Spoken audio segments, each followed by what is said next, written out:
హల్లెలూయా. అందరూ సంతోషంగా ఉన్నారా? హల్లెలూయా. దేవుడికి మహిమ కలుగును గాక.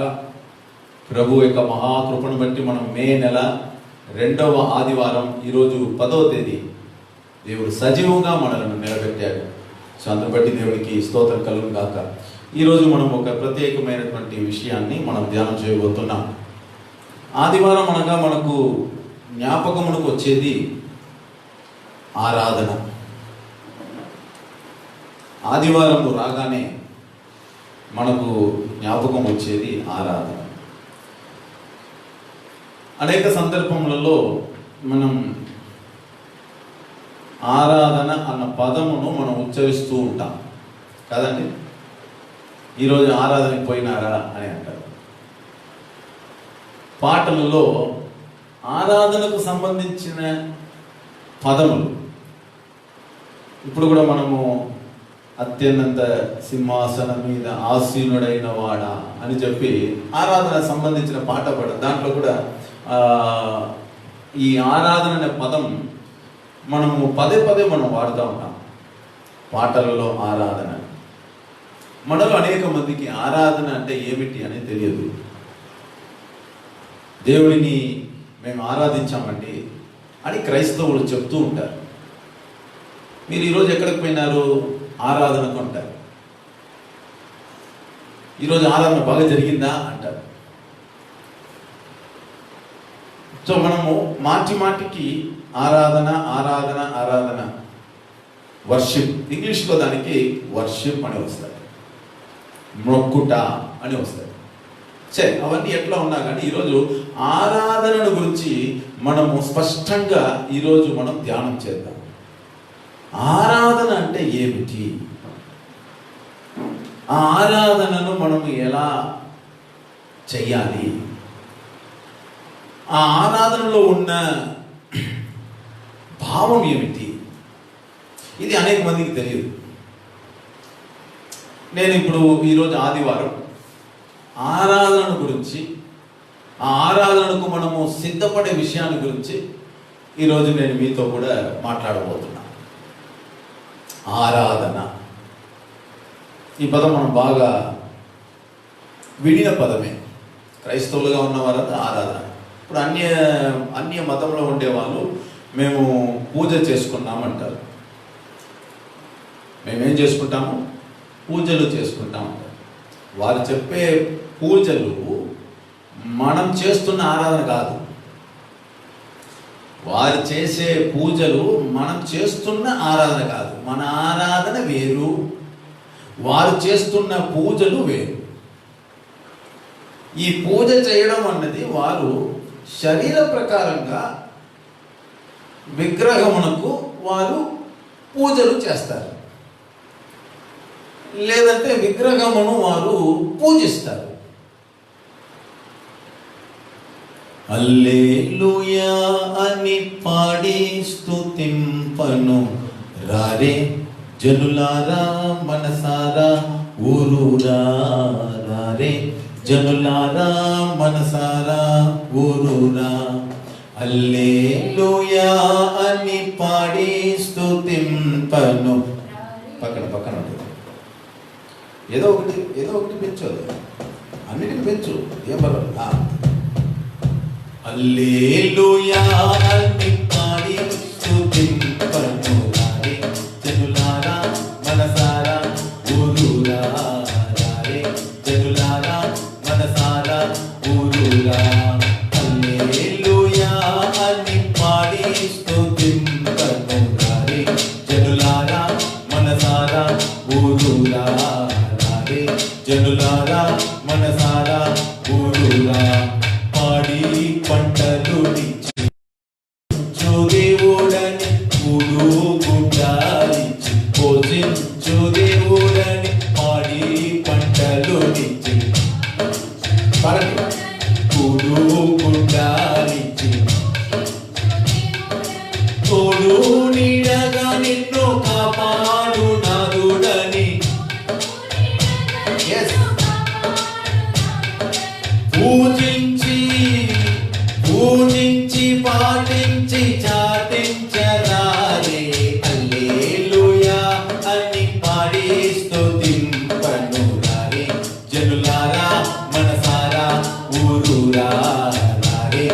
జనులారా మనసారా ఊరురా, తాత ముత్తాతల కన్నా ముందున్న దేవుడని, తల్లిదండ్రుల కన్నా ప్రేమించు దేవుడని, తాత ముత్తాతల కన్నా తల్లిదండ్రుల కన్నా కల్లా కపటము లేని కరుణా సంపన్నుడని, కల్లా కపటము లేని కరుణా సంపన్నుడని పూజించి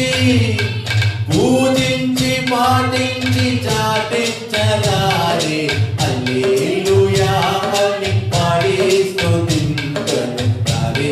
జనులారా మనసారా ఊరురా, రారే జనులారా మనసారా ఊరురా, రారే రారే అమ్మల్లారా రమ్యమైన యేసుని చూడ, రారే రారే అమ్మల్లారా రమ్యమైన యేసుని చూడ, రారే రారే అక్కల్లారా రమ్యమైన యేసుని చూడ, రారే రారే అన్నల్లారా రమ్యమైన యేసుని చూడ, రారే రారే అన్నల్లారా రమ్యమైన యేసుని చూడ, రారే రారే తల్లల్లారా రమ్యమైన యేసుని చూడ. ఆమేన్, హల్లెలూయా. దేవునికి స్తోత్రం కలుగును గాక. ఆరాధన అన్నది క్రైస్తవులకు ఒక ప్రత్యేకమైనది. మన ఆరాధన అన్యజనులు చేస్తున్నటువంటి పూజలు, అది శరీర ప్రకారమైనది. మన ఆరాధన ఆత్మతోనూ సత్యముతోనూ చేసే ఆరాధన. యేసుప్రభువు అన్నారు కదా సమరయ స్త్రీతో, అమ్మా ఒక కాలం వస్తుంది. యేసుప్రభువు అన్నాడు సమరయ స్త్రీతో, సమరయ పట్టణంలో సుకారు అనే గ్రామమునకు యేసు పోయినప్పుడు ఆ గ్రామంలో ఒక స్త్రీ వచ్చింది. మనకు తెలిసింది, అది యాకోబు బావి దగ్గర సంభాషణ జరుగుతుంది. యేసుప్రభువు అన్నాడు, ఏదో మాట్లాడుతూ మేము ఈ కొండ మీద, ఆమె చూపించింది ఒక కొండను, ఈ కొండ మీదనే మేము ఆరాధిస్తున్నాం. యేసుప్రభువు అన్నాడు, అమ్మా ఒక కాలం వస్తుంది, అది ఇప్పుడే వచ్చి ఉన్నది. తండ్రిని ఆరాధించేవారు ఈ విధంగా ఆరాధన చేయాలి. ఏ విధంగా? ఆత్మతోనూ సత్యముతోనూ ఆరాధింపవలెను. మనం చేస్తున్న ఆరాధన ఆత్మతోనూ సత్యముతో. సత్యం అంటే నిజం. మనం చేసే ఆరాధన వేషధారణ కాదు, మనం చేసే ఆరాధన షో కాదు.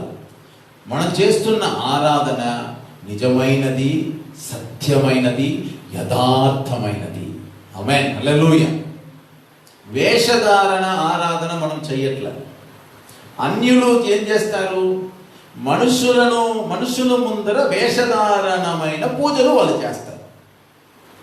ఆ విగ్రహములకు వారు పూజలు చేస్తూ ఉంటారు. అది వాళ్ళ పద్ధతి, అది శరీర సంబంధమైన ఆరాధన. మనము మన దేవుడిని ఆరాధించేది ఆత్మతో సత్యముతో చేసే ఆరాధన. దేవుని బిడ్డలారా, ఈరోజు దేవుడి యొక్క మందిరములో అనేక మంది ఆరాధన చేస్తున్నారు. ఆ ఆరాధన వాళ్ళు ఏమనుకుంటున్నారంటే, కరములను తట్టి, బాగా శబ్దముగా కరములను తట్టి దేవుడిని ఆరాధిస్తున్నారు. వాళ్ళు ఏమనుకుంటున్నారంటే, కరములు తట్టితే ఆరాధన. కొందరు శబ్దముగా పాటలు పాడతారు. ఇప్పుడు నేను నడిచాను కదా, రారే రారే అమ్మల్లారా నడిచినాను చూడండి. ఈయన అరిచి పాడడమే ఆరాధన కొందరు అనుకుంటున్నారు. నేను అందరికీ చెప్పడంలా, కొంతమంది అట్లా అనుకుంటున్నారు. శబ్దముగా పాడేస్తే, శబ్దముగా కేకలు వేస్తే అది ఆరాధన అనుకుంటారు. కొంతమంది ఏం చేస్తారంటే, కళ్ళు మూసుకొని గమ్మున ఉంటారే, వారు నోరే తెరవరు, వారు పాట పాడరు, కళ్ళు తెరిచి ఎవరిని చూడరు, దగ్గరే ఉంటారు. వాళ్ళు ఏమనుకుంటున్నారంటే, అలా మౌనముగా ఉంటే అది ఆరాధన అంటారు. ఎవరి అభిప్రాయం వాళ్ళది. దీంట్లో ఎన్నో రకమైన సంఘములుగా డివైడ్ అయిపోయి, కొందరు పాడితే నచ్చదు, కొందరికి పాడకుండా ఉంటాయి నచ్చదు, కొందరు చప్పట్లు కొడతారు, ఇంకా కొంతమంది ఏం చేస్తారు, డ్యాన్స్ ఆడతారు బాగా. వాళ్ళకు డ్యాన్స్ లేకపోతే వాళ్ళకు ఆరాధనే లేనట్టుగా. ఆరాధన అంటే వాళ్ళు ఏం చేయాలి, డ్యాన్స్ చేయాలి, ఇట్లా ఇట్లా వాళ్ళు ఎగరాలి. అలా ఎగరకపోతే వాళ్ళకు ఈరోజు ఆరాధన బాగా లేదు పాస్టర్ అంటారు. అవును, ఈ ఆఫ్రికన్ కంట్రీస్లలో పోయినారంటే నీగ్రోస్ భయంకరం అయిన డ్యాన్స్లు వాళ్ళ ఆరాధనలో ముక్కాలు భాగము డ్యాన్సే. మహారాజు అయిన దావీదు ఏదో ఒక సందర్భంలో డ్యాన్స్ ఆడినాడు. వాడు ఆడబోయేదిని పట్టుకొని ఆరాధన మొత్తం డ్యాన్స్. వాళ్ళ అభిప్రాయం ఏంటంటే డ్యాన్స్ వేస్తే ఆరాధన. ఎవరి అభిప్రాయం వారిది. మరి కొందరు ఉన్నారు, వారు ఎప్పుడు చూసినా స్తోత్రం స్తోత్రం స్తోత్రం స్తోత్రం హల్లెలూయా స్తోత్రం స్తోత్రం స్తోత్రం హల్లెలూయా హల్లెలూయా హల్లెలూయా హల్లెలూయా హల్లెలూయా. నోరు తెరిస్తే పొద్దున్న నుంచి రాత్రి దాకా అది ఒక మంత్రం లాగా. అది ఎప్పుడు చెప్పాలి, ఎక్కడ చెప్పాలి అని ఒక పద్ధతే లే. అన్నిటికీ వాళ్ళు హల్లెలూయా హల్లెలూయా స్తోత్రం స్తోత్రం హల్లెలూయా ఇట్లా చెప్పే వాళ్ళు ఏమిటంటే దేవుని మందిరంలో బాగా అరిచి హల్లెలూయా అని చెప్తేనే వాళ్ళకు ఆరాధన. ఇట్లా ఒక్కొక్కరికి ఒక విధమైన అభిప్రాయాలు, అలవాట్లు ఇవన్నీ ఉన్నాయి. ఇంతకీ వాస్తవానికి ఆ ఆరాధన అన్న పదానికి ఇంతకీ అర్థం ఏమిటి? అది ఎవరికి అది అంత డీటెయిల్గా ఆ ఆరాధన గురించి ఎవరు దాన్ని చూడటం. ఈరోజు మనము ఆరాధన అంటే ఏమిటి అని తెలుసుకొని ఇంకా రాబోయే దినాల్లో మనం చెయ్యబోయే ఆరాధనలో అదే మాదిరిగా మనం చేయాలి. సరియా? ఈరోజు మనం తెలుసుకుందాం ఆరాధన ఎట్లా చెయ్యాలి. నేను చేసి చూపించేది కాదు, బైబిల్లో మనం చూద్దాం ఎట్లా ఆరాధనకు మనం ఆయత్తం అవ్వాలి. ఆరాధన అంటే ఏమిటి, అది ఏమి ఆరాధన మనకు నేర్పించేది ఏమిటి? ఆరాధన అంటున్నామే వర్షిప్, ఇంగ్లీష్లో వర్షిప్ అంటున్నామే. ఆ వర్షిప్ యొక్క రియాలిటీ ఏమిటి, మీనింగ్ ఏమిటి, అది ఎట్లా ఉంది బైబిల్లో, అది తెలుసుకుంటే మనము పద్ధతిగా ఇక్కడ నుంచి ఆరాధన చేసేటప్పుడు చాలా జాగ్రత్తగా ఓహో ఇదేనా ఆరాధన అని మనం దాన్ని ఏం చేద్దాం, మనం దానికి తగ్గట్టుగా సిద్ధపడదాం. ఆ ఆరాధనలో అదే మాదిరిగా నడుచుకుంటాం. ఆరాధనలో మనం ఏం చేయాలనో, దేవునికి ఇష్టం ఏదో అని తెలుసుకొని ఆ విధంగా మనం చేస్తే అదే నిజమైన ఆరాధన. ఆమేన్, హల్లెలూయా. సో కాబట్టి ఆరాధనలో మనము ముఖ్యమైనదిగా మొదటగా చాలా విషయాలు ఉన్నాయి. ఆరాధన అన్నది బైబిల్లో మనం చూసినట్లయితే ఆరాధన అన్నది లోబడుట,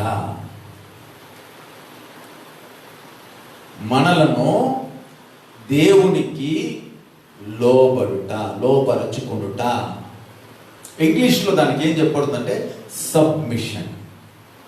చెప్పండి, సబ్మిషన్. ఆరాధన అంటే ఏమిటి? ఒబీడియంట్. ఒబీడియంట్ అంటే లోబడుట. ఆరాధన అంటే పాట కాదు, ఆ తర్వాత వస్తా.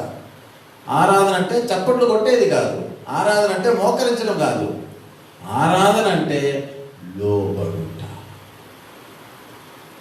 ఆరాధన అంటే లోబడుట. నన్ను దేవునికి సంపూర్ణముగా సమర్పించుకొనుట, నన్ను జీవము గల దేవుని ఎదుట సంపూర్ణముగా సమర్పించుకొనుట. డెడికేషన్, సమర్పణ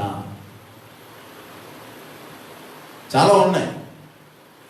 ఆరాధన అంటే దేవునిని ముద్దాడుట. ఆరాధన అంటే దేవునిని ముద్దాడుట. యేసుక్రీస్తు అన్నాడు, అంటే యేసుక్రీస్తు అన్నాడంటే పాత నిబంధన గ్రంథంలో దేవుడు అన్నాడు, ఆకాశము నా సింహాసనము, భూమి నా పాదపీఠం. ఇప్పుడు మనం ఎక్కడ ఉన్నాం? ఆకాశంలోనా, మధ్య ఆకాశంలోనా, భూమి మీదనా? అట్లయితే మనం భూమి మీద నుండి దేవుడిని ఎలా ముద్దాడుట? ఆయన పాదములను ముద్దాడుట, అదే వర్షిప్. మనము జీవము గల దేవుని యొక్క పాదములను మనము ముద్దాడుట, అదే ఆరాధన. నన్ను నేను దేవునికి సంపూర్ణముగా సమర్పించుకొనుట, అదే ఆరాధన. మరి అటువంటి ఆరాధనకు నేను పోవాలంటే దానికి సిద్ధపాటు కావాలి కదా. గతం ఉందండి, సిద్ధపాటు. ఇప్పుడు అన్యులు చూడండి, వాళ్ళు గుడికి పోతారు. గుడికి పోయేటప్పుడు నిద్రపోయి అట్లే పోతారా? లేచి స్నానం చేసి దానికని ఒక పాత్రను తీసి ఆ పాత్రలో పువ్వు, పండ్లు, పూజకు కావలసిన సామాన్లన్నీ, దాన్ని ఏమంటారు? ఆరతియా ఏమంటారు? అది అది తీసుకునే తాంబూలం ప్లేట అన్నీ చెప్తారు కదా. వాళ్ళు తీసుకొని, చూసారా ఆడవాళ్ళు ఎట్లా పోతారు? అది ఎంచుకొని ఆడవాళ్ళు ఏం చేస్తారు? గుడికి పోతారే.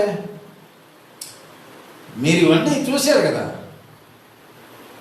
వాళ్ళకు పలానా రోజు వాళ్ళు పూజకు పోవడానికి తెల్లవారు లేచి స్నానం చేసి వాళ్ళు భయభక్తితో ఇవన్నీ తీసుకొని ఎక్కడికి పోతారు? గుడికి పోతారు. గుడికి పోయి గుడి లోపల వెళ్ళిపోతారా? ఆ విగ్రహం ఉండే లోపలికి వెళ్ళిపోతారా? పోరు. దానికి ఒక ఆవరణం ఉంది బయట, అక్కడ వచ్చి నిలబడుకోవాలి. పూజారి లోపల ఉంటాడు. మళ్ళీ వాడు ఏం చేశాడు? బెల్లు కొట్టుకుని టింగిని వస్తాడు. వచ్చి ఏం చేస్తాడు? మీకు కావాల్సింది ఏం కావాలంటాడు, ఏది ఏం అర్చన చేయాలి. నేను చెప్తాను, అన్యులు చేసి అలవాటు చెప్తాను. వాళ్ళు అంటే వీళ్ళు ఏం చేస్తారు? దాన్ని అది ఇచ్చేస్తారు, పూజలకు ఇచ్చేస్తారు. వాడు అది తీసుకుని పోయి దేవుని యొక్క బొమ్మ దగ్గర పెట్టేసి మళ్ళీ తీసుకుని వచ్చి వాడు ఏదో పువ్వులో ఏదో ఒకటి ఇచ్చేస్తాడు. అర్చన, దానికి ప్రతిఫలం దేవుడు ఇచ్చినట్టుగా వాడు ఇచ్చేస్తాడు. అది వాళ్ళు మొక్కుకొని ఏం చేస్తారు? ఇంటికి వచ్చేస్తారు. అట్లా ఉంది కదా. ఇప్పుడు ఆరాధన అన్నాం, ఇవన్నీ సాతానుకు బాగా తెలుసు. ఎందుకంటే సాతానుడు పరలోకములో దేవుని యొక్క సభా పర్వతములో ఈ సాతానుడు లూసిఫర్, వేకువ చుక్క, తేజో నక్షత్రం అని బైబిల్లో ఆయన గురించి చెప్పబడుతుంది. ఆ సాతానుడు వాడు దేవుడిని నిత్యము ఆరాధించిన వాడు. వాడికి తెలుసు ఆరాధన యొక్క ప్యాటర్న్, ఆరాధన యొక్క కార్యములు, విషయాలు, వివరాలు బాగా ఆరితేరిన వాడు, తెలిసినవాడు. దేవునిని ఎలా గణపరచాలనో బాగా కనులారా చూచినవాడు, వీడు చేసినవాడు. ఎప్పుడైతే నేను అన్న అహంకారం వచ్చి కింద పడ్డాడో, తీర్పు అతని మీద పడిందో, ఆ సాతానుడు భూమి మీద పడి అక్కడ తన యొక్క స్థావర స్థలమును ఏం చేశాడు? స్థిరపరచుకొని అక్కడ పోయి వాడు కూర్చున్నాడు. ఇప్పుడు దేవునికి చెందవలసిన మహిమ, ఘనత, ప్రభావములు అన్నిటినీ వాడు దేవునికి పోనీయకుండా ఈ జనులందరినీ గుడ్డితనము చేసి, వారి మనోనేత్రమును గుడ్డితనము చేసి, వాళ్ళకున్న అధికారమును తీసుకొని ఆ జనులందరినీ తన వైపు ఆకర్షించుకొని తన్ను ఆరాధించినట్లుగా వాడు చేస్తా ఉన్నాడు. ఎట్లా దేవుడిని వీడు ఆరాధించాడో అదే మాదిరిగా డూప్లికేట్ వాడు దేవుడిలాగా కూర్చొని, పాపం ఈ జనులకు ఏం తెలియదు కదా, వాడు ఏం చేశాడు? నేనే మీకు దేవుణ్ణి, నేనే మిమ్మల్ని సృష్టించాను, నన్ను మీరు ఆరాధిస్తే, సేవిస్తే నేను మీకు వరాలు కురిపిస్తాను, మీకు మేలు చేస్తాను, మీ పంటను ఆశీర్వదిస్తాను మోసపరిచి నిజమైన దేవునికి పోవలసిన మహిమ, ఘనత, ప్రభావం అన్నిటినీ సాతానుడు ఏం చేస్తున్నాడు? వాడు తీసుకుంటున్నాడు. ఈరోజు ప్రపంచంలో ఏ మూలలైనా మీరు చూడండి, సాతానుడు దేవునికి పోవలసిన మహిమ, ఘనత, ఆరాధన ఇవన్నిటిని కూడా వాడు తీసుకుంటున్నాడు. నిజమైన దేవునికి పోవలసిన మహిమ సాతానుడు తీసుకుంటున్నాడు. ఎట్లో మన కళ్ళు తెరవబడింది. హల్లెలూయా చెప్పండి. అంతేనా? హల్లెలూయా. ఎందుకు వెళ్ళాలి అన్నారు? ఒకప్పుడు మనం ఏం చేశాం? అలాంటి వారముగా ఉన్నాం. ఒకప్పుడు మనం అట్లా ఉన్నాం. అన్ని జనులలో ఆ విధంగా చేసే వాళ్ళముగా మనం ఉన్నాం. గుడ్డోళ్ళముగా మనం ఉన్నాం. కానీ సువార్త మహిమ ప్రకాశం ఎప్పుడైతే కళ్ళలో పడిందో, మన ఆత్మీయ కళ్ళు తెరవబడింది, మన మనోనేత్రం తెరవబడింది, నిజమైన దేవుడిని చూడగలిగాం. అప్పుడు తెలిసింది, ఓరే వీడు దేవుడు కాదు, నిజమైన దేవుడు ఆయనే. కాబట్టి ఆయననే మనం ఏం చేయాలి? మొక్కాలి, ఆయననే కనపరచాలి. అందుకు దేవునికి స్తోత్రం. ఎట్లో మన కళ్ళు తెరవబడింది. కానీ తెరచి ఏం ప్రయోజనం? ఆరాధనకు అర్థం తెలియకుండా మనము ఇష్టం వచ్చినట్లు ఆరాధిస్తే అది ఎట్లది? సో ఆరాధనకు మనం సిద్ధపడేది ఎట్లా? బైబిల్లో మనం చూద్దాం, ఆరాధనకు మనం ఎలా సిద్ధపడాలి. ప్రైజ్ ది లార్డ్, హల్లెలూయా. జీవము గల దేవునిని ఆరాధించడానికి ముందు ప్రిపరేషన్ మనం చేసుకోవాలి. ఇప్పుడు ఆరాధనకి మనం పోవడానికి ముందు మనము ఆయత్తం అవ్వాలి. ప్రిపరేషన్, అన్నిటికీ ప్రిపరేషన్ ఉంది కదా, అదే మరిగా ఇది ప్రిపరేషన్. బాగా ఆరాధన అంటే లోబడుట, సమర్పించుట, దేవునిని ముద్దాడుట. ఆ స్థితికి పోవడానికి ముందు మనము సిద్ధపడుట. ఆ స్థితికి పోవడానికి ముందు మనం సిద్ధపడాలి. ఎట్లా సిద్ధపడాలి? ఫస్ట్ దేవుని మందిరంలో వచ్చిన తర్వాత దేవునిని కొంతసేపు స్తుతించాలి. ఇప్పుడు ఆరాధనకి వచ్చినాం కదా, మీరు ఇండ్లలో ఉన్నారు కదా, ఇంట్లో ఉండంటే ఆరంభంలోనే అట్లే మీరు దేవుడిని ఆరాధించగలరా? లేవు. మీరు ఆరాధన స్టార్ట్ చేయడానికి ముందు మీరు మొదట దేవుడిని కొంతసేపు కళ్ళను మూసి దేవుడిని స్తుతించాలి. ఆమేన్, హల్లెలూయా. స్తుతించుట, అది ఇంగ్లీష్లో ప్రైజింగ్. ఫస్ట్ ఆరాధనకి మీరు సిద్ధపడేది ఫస్ట్ ఏం చేయాలి? సంఘము, కొత్త నిబంధన సంఘము, విశ్వాసులు ఏం చేయాలి? ప్రైజింగ్. ఫస్ట్ మీరు ప్రైజింగ్ చేయాలి. ప్రైజింగ్ చేయాలి అంటే దేవుడిని ఏం చేయాలి? స్తుతించాలి. ప్రైజ్ ది లార్డ్, హల్లెలూయా. స్తుతించాలి అంటే ఏమిటి? యెషయా గ్రంథం 61వ అధ్యాయం 3వ వచనం చూడండి.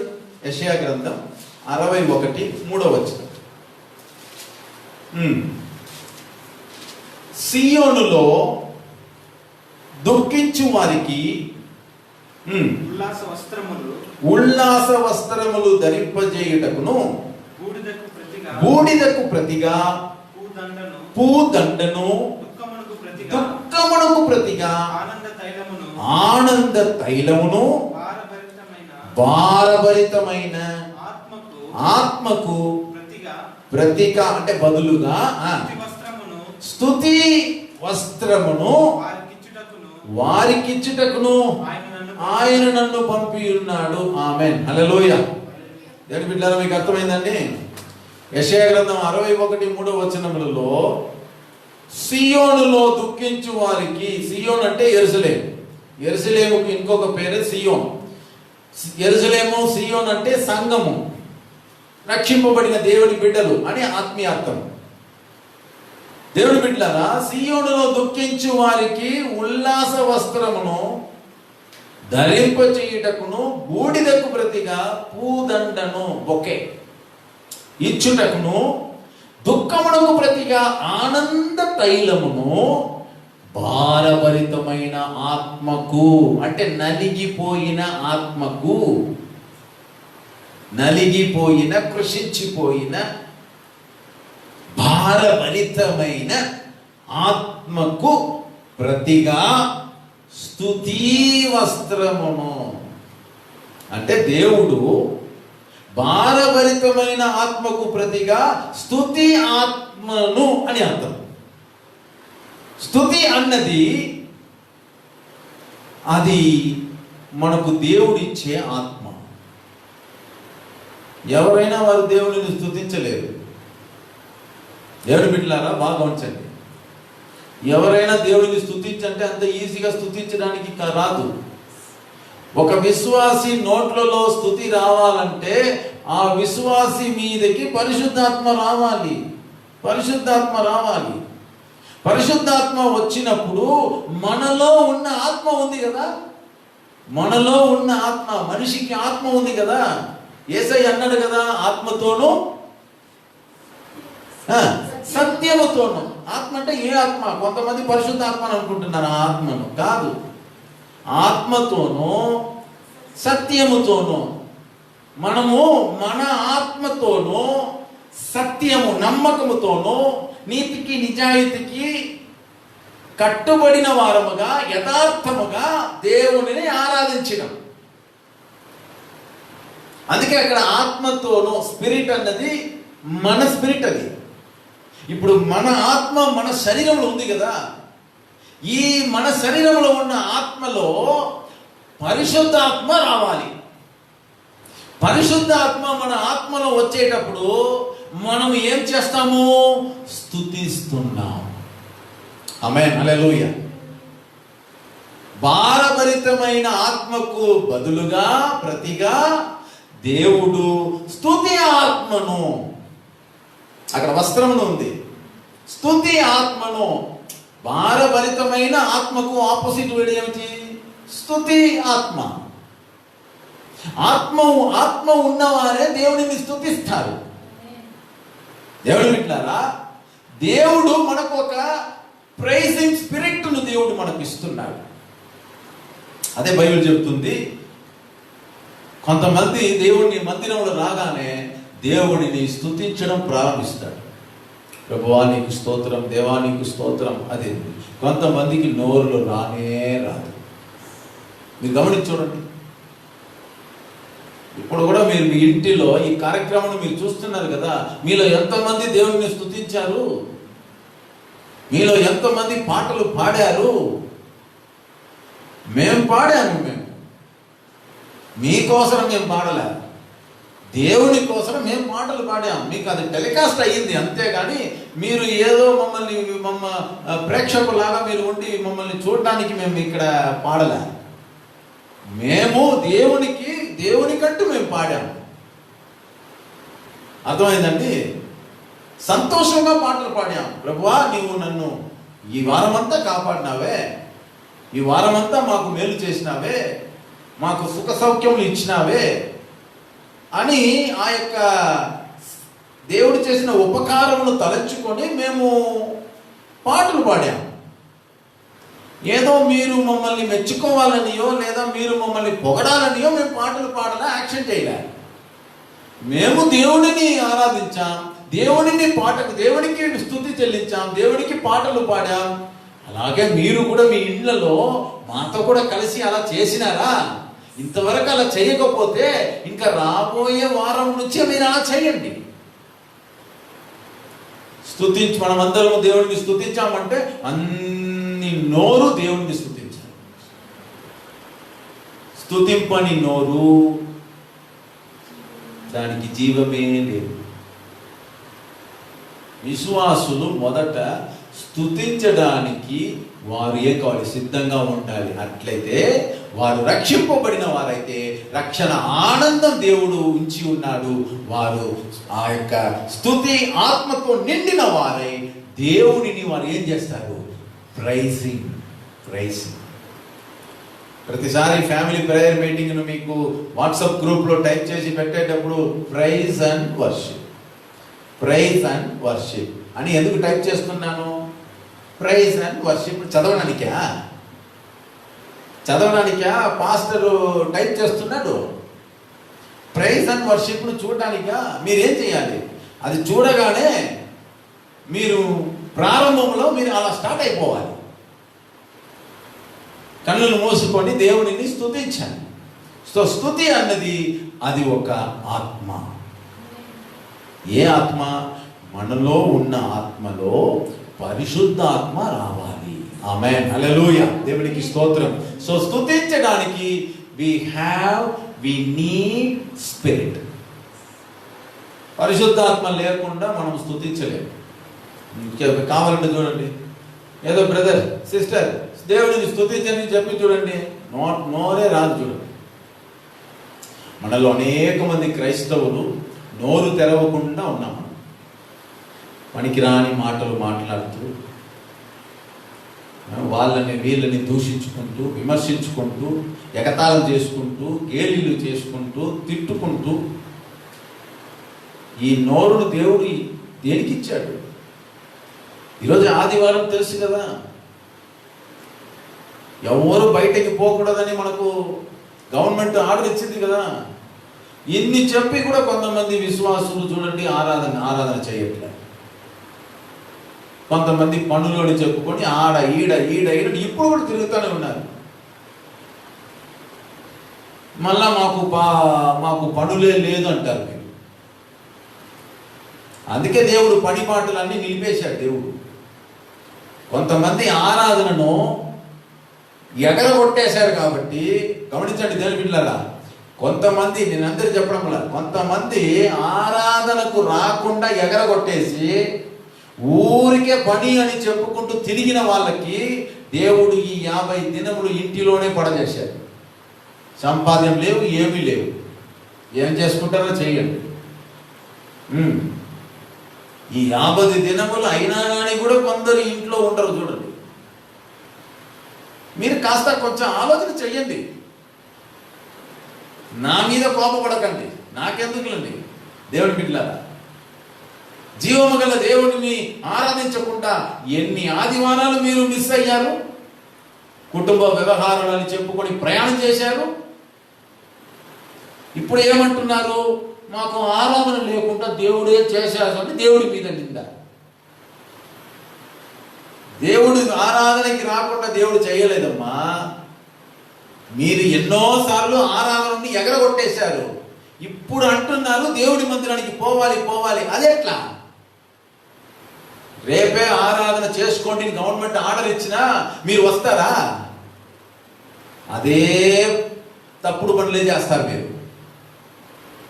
అందుకే ఈ వారాలన్నీ 4-5 వారాలు మనం ఆరాధన లేకుండా దేవుడు కూర్చోబెట్టాడు కదా. కూర్చొని ఆలోచన చేయండి. ఇంకా రాబోయే ప్రతి ఆదివారం, ప్రభువా నేను ఏమాత్రం డోకా వేయను, నీ సన్నిధిని నేను ఆశ్రయిస్తాను, నీ మందిరానికి నేను వస్తాను, నిన్ను స్తుతిస్తాను, నిన్ను గణపరుస్తాను, నన్ను నేను సమర్పించుకుంటాను. తీర్మానం చేయండి. చూడండి, తమిళనాడులో కోర్టుకి ఎక్కారు. తమిళనాడులో మా దేవుడిని ఆరాధన చేయాలి అని చెప్పి కోర్టులో పోయి పిటిషన్ పెట్టారు వాళ్ళు. సుప్రీంకోర్టు ఇంకా 2 దినాల్లో వాళ్ళు చెప్పబోతున్నారు, వైన్ షాపులు అన్నీ తెరిచేసినారయ్యా, మా దేవుడిని ఆరాధించకుండా ఎట్లయ్యా?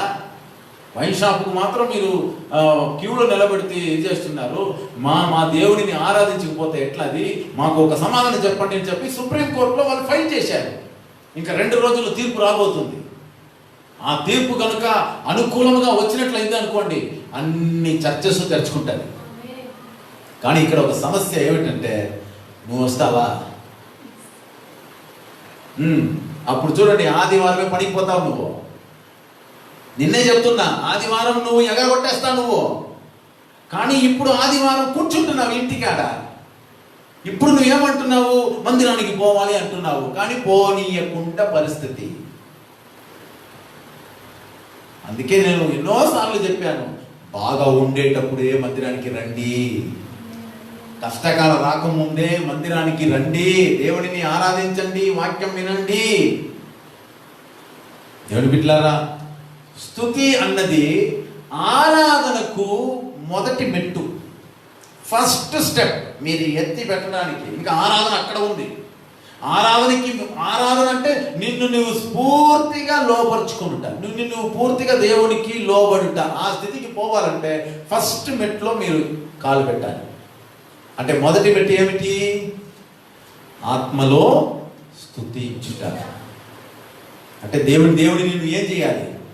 సంతోషంగా స్తుతించాలి. ఆమేన్, హల్లెలూయా. బైబిల్లో ఉంది, సంతోషంగా దేవుడిని స్తుతించింది. దావీదు మహారాజా స్తుతించాడు, యెహోషాబాతు స్తుతించాడు, అనేక మంది దేవుడిని ఏం చేశారు?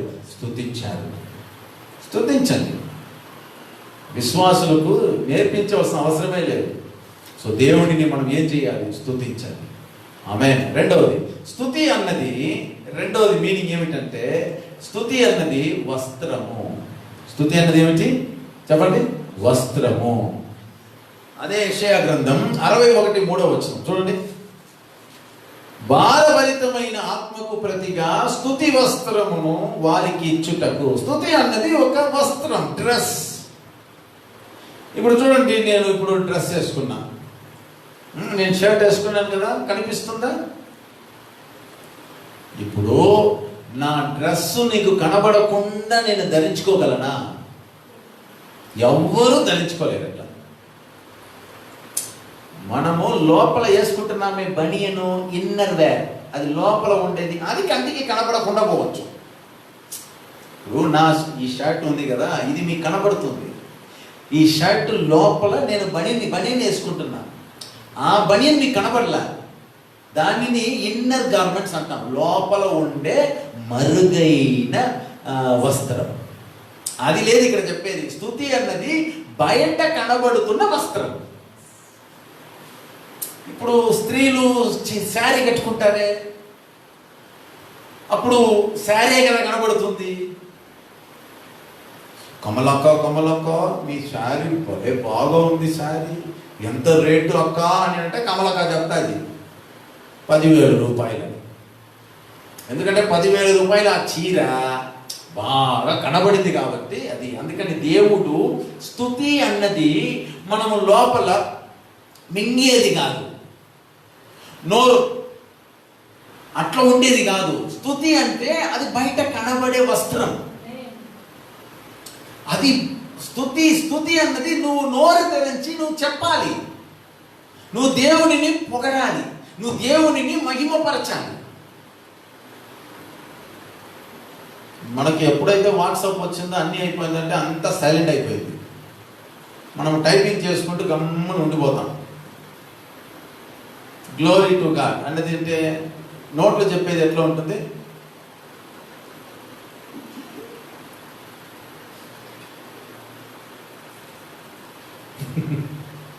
ఈరోజు మన బతికేమైపోయింది అంతా ఇప్పుడు టైపింగే. అంతా మనమంతా మూగవాళ్ళు అయిపోయినాం. మనం ఒకరికి ఒకరు విషెస్ చెప్పేది కూడా ఎట్లా అయిపోయింది? టైపింగ్.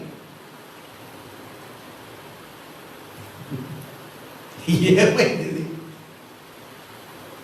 అట్లా అది కాదు స్తుతి. టైప్ చేసేది కాదు స్తుతి. నీకు నోరు ఇచ్చినాడు కదా, ఆ నోరును తెరచి నువ్వేం చేయాలి? దేవుడిని స్తుతించాలి. సో స్తుతి అన్నది అది ఒక వస్త్రము. అది రహస్యంగా ఉండకూడదు. దేవుని బిడ్డలారా, ఆరాధనకు నువ్వు మెట్టెక్కుతున్నావు కదా, దాంట్లో మొదటి మెట్టు నువ్వు దేవునిని స్తుతించుకుంటూ పోవాలి. అందుకే దేవుని మందిరంలో వచ్చిన విశ్వాసులు కాసేపు ఒక 5 నిమిషాలు దేవునిని స్తుతించు. అట్లా కాదు, కనబడాలి. ఎవరికి కనబడాలి? శబ్దం రావాలి. దేవుడు నీలో ఉన్నాడులే. కొంతమంది భలే తెలివైన వారు, దేవుడు నాలో ఉంటాడు, ఇంకొకరికి ఎందుకు చెప్పేది, నేను నాలో ఉన్న దేవుడికి మౌనంగానే చెప్పుకుంటానే. ఇట్లంతా కాదమ్మా. స్తుతి అంటే బైబిల్ చెప్తుంది స్తుతి వస్త్రము. ఆ స్తుతి వస్త్రం ధరించుకుంటే అందరికీ కనబడుతుంది. చూసారండి? బయటకు పోయేటప్పుడు మనం ఏం చేస్తాము? ఇట్లా చేసుకోవాలా? ఎందుకంటే అందరు చూస్తున్నారా? ఆరాధన అయిన తర్వాత మనం ఏం చేస్తాము? Praise Lord sister, praise Lord brother అన్నప్పుడు వాళ్ళు అడగాలి, సిస్టర్ మీ చీరలు ఈసారి ఎప్పుడు కొత్త విధంగా ఉంది సిస్టర్ అని మనం అడిగితేనే వాళ్ళు సంతోషం. అట్లా భలే ఉందా, బాగుందా? ఈ చీరను మిగతా వారికి చూపించడానికే కదా ఆరాధనకి వస్తున్నాం. కొంతమందికి చెప్తున్నాను నేను, మీరు నన్ను అన్నట్లు చూడవద్దండి. నేను జనరల్గా చెప్తా ఉన్నా. చాలా మంది ఆరాధనకు వచ్చేది దేనికంటే తాము వేసుకున్న కొత్త చీరను, డ్రెస్సును అనేకులకు చూపించడానికి. అది తెలుసా మీకు? అందుకే ఫుల్ మేకప్లో వచ్చేది. పాత చీర కట్టుకుంటే ఏం లేవు, స్తోత్రం లేవు, ఆత్రం లేవు, పోతానే ఉంటాము. అదే కొత్తగా ఒకటి మనం వేసినామంటే ముందు వచ్చి నిలబడి యాక్షన్లు చేసే చూడండి. పాస్టర్ ప్రార్థన చేయండి, ప్రార్థన చేయండి ఇది చూడండి. ఎందుకంటే నువ్వు మనం ధరించుకున్న వస్త్రాన్ని 10 మంది చూడాలి కదా. అదే మాదిరిగానే నువ్వు స్తుతించేది దేవునికి వినబడాలి. ఆయన ఏమో చెవిటోడు కాదు, నువ్వు మౌనంగా అని అంటే కాదు. స్తుతి అంటే నువ్వు స్తుతించాలి దేవునిని, నువ్వు దేవునిని కనపరచాలి. యేసయ్య స్తుతించాడే, 5 రొట్టెలు 2 చేపలు పట్టుకొని ఆయన స్తుతించాడు తండ్రిని. అనేక సందర్భంలో మనం యేసయ్య స్తుతించినట్టుగా బైబిల్లో ఉందే. శబ్దం వినబడిందా లేదా? యేసుక్రీస్తు అన్నాడా? అట్లా ఆయన బాగా నోరు తెరిచి స్తుతించాడు. స్తుతి అన్నది ఆత్మ. నంబర్ 1, స్తుతి అన్నది వస్త్రము. అది నువ్వు ధరించుకుంటే అది కనబడాలి. నువ్వు దేవుని మందిరానికి వచ్చి 2 మాటలు నువ్వు హల్లెలూయా అని చెప్పా, దేవునికి స్తోత్రం చెప్పు. ఎందుకు? అది నువ్వు ఎప్పుడైనా చేసినావా? వచ్చేదే మనం లేటుగా వచ్చి సైలెంట్గా కూర్చొని సైలెంట్గా పోయేది. ఎప్పుడైనా దేవుని మందిరములలో ఈ అనుభవం మీకు కలిగిందా? అట్లయితే మీరు ఏం ఆరాధన చేసినట్టు? మీరు ఆరాధన అనే ఉన్నతమైన స్థాయికి మీరు పోవాలంటే మీకు మొదటి మెట్టే లేదే, బేస్మెంటే లేదే, మొదటి మెట్టే లేదే, మళ్ళీ ఎంత 2వ మెట్టుకు పోయేది? దేవుడి బిడ్డలారా, ఆరాధనకు మనం ఆయత్తం అవ్వడం, ఫస్ట్ దేవుడిని స్తుతించాలి. స్తుతి అంటే ఆత్మ. మన ఆత్మలో పరిశుద్ధాత్మ వచ్చేటప్పుడు మనం దేవుడిని స్తుతిస్తాం, ఆయన మహత్యములను స్తుతిస్తాం, ఆయన గొప్ప కార్యములను వివరించి మనం స్తుతిస్తాం. దేవుడు మనకు చేసిన ఉపకారములు, సహాయం అన్నిటికీ మనం దేవుడిని మనము పొగుడుదాం, కీర్తించుదాం, కనపరుస్తాం. స్తుతి అనేది వస్త్రం, అది ధరించుకుంటే అది కనపడాలి. నువ్వు స్తుతించే బిడ్డవు అన్నది కనపడాలి. 3వది, స్తుతి అంటే ఆయుధమునకు వెళ్ళుతున్న వారి యొక్క సైనికుని దగ్గర ఉండే ఆయుధం. It is a weapon. అది ఒక ఆయుధం. స్తుతి అన్నది దేవుడు మనకిచ్చినటువంటి ఒక ఆయుధం. ఈ ఆయుధమును మనం చేతిలో పెట్టుకోవాలి. పౌలు శీలలు స్తుతించగా పాడుతున్నాం కదా, ఎట్లా పాట అది? పౌలు శీలలు స్తుతించగా, మర్చిపోయినారా? ఒక పాట ఉంది కదా, పౌలు స్త్రీలు స్తుతించారు, చెరసాలలో ఏమైంది? తెరవబడింది, బంధాలు ఊడిపోయింది.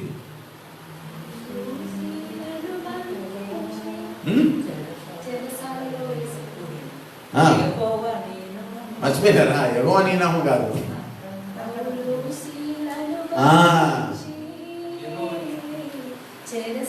దాంట్లో కూడా వస్తుంది. నేను పాడింది వేరు, అన్నీ మర్చిపోయినారు మీరు. లాక్డౌన్లో మీరు సెటిల్ అయిపోయినారు. ఇప్పుడు ఏదో పాస్టర్ ఎక్కడో వినబడినట్టు ఉంది, పాస్టర్ మాకు ట్యూన్ రాలేదు అంటున్నారా? దేవుని బిడ్డ, నిన్న యూత్ మీటింగ్లో కొన్ని రెఫరెన్స్లని అడిగేటప్పుడు ఎవరికి రెఫరెన్స్ జ్ఞాపకం లే. అంటే వాక్యం ఎక్కడో జ్ఞాపకం ఉంది కానీ రెఫరెన్స్ ఎవరికి జ్ఞాపకం లే. కొందరు మాత్రమే రెఫరెన్స్ను కరెక్ట్గా దాన్ని నోట్ చేశారు. సరే దేవుని బిడ్డలారా, మనము స్తుతి అన్నది, మనము దేవుడిని స్తుతించేది అన్నది, అది మనకు దేవుడిచ్చిన ఒక ఆయుధం. ఆమేన్, హల్లెలూయా. ఏ కార్యక్రమములో మనం పాలు పొందినా స్తుతించే విశ్వాసుడు ముందు నిలబడాలి. ఇప్పుడు ఒక గృహప్రవేశం జరుగుతుంది అనుకోండి, గృహప్రవేశం, హౌస్ ఫార్మింగ్ మీటింగ్ పెడుతున్నామే, కొత్త ఇల్లు కట్టినాం అనుకోండి. మీరు కట్టినారా?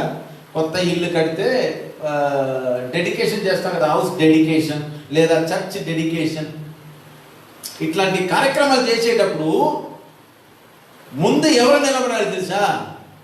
బాగా తినేవాళ్ళు కాదు, ముందు నిలబడేవారు, స్తుతించేవారు. స్తుతించే వీరులు ముందు నిలబడాలి. తిండి తినేవాళ్ళు ముందు నిలబడకూడదు, వారు వెనకాల పోవాలి. మళ్ళీ వాళ్ళ టయానికి భోజనానికి వస్తే చాలు.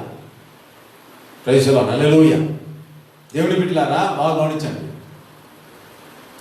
మొదట స్తుతించే సమూహములో మనం ఉండాలి. ఎందుకంటే అది మనకు ఆయుధము. మనకు ఆ ఆయుధం మనం పెట్టుకుంటే ఏదైనా మనం జయిస్తాం. ప్రైజ్ ది లార్డ్, హల్లెలూయా.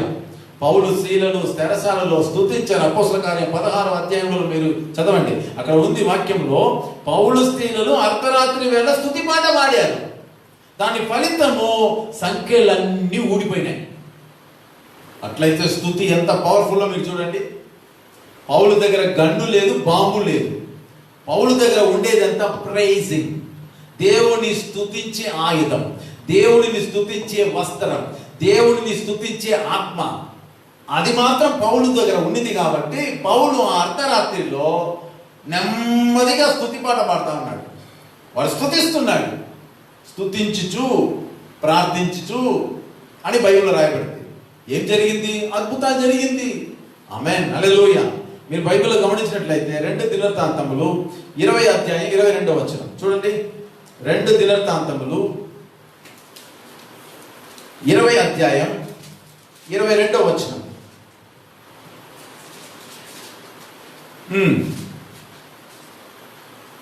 వారు పాడుటకును స్తుతించుటకును మొదలు పెట్టగా యెహోవా యూదా వారి మీదికి వచ్చిన అమ్మోనీయుల మీదను మోయాబుయుల మీదను షేయారు మన్యవాసముల మీదను మాటుగాండ్రను పెట్టెను గనుక వారు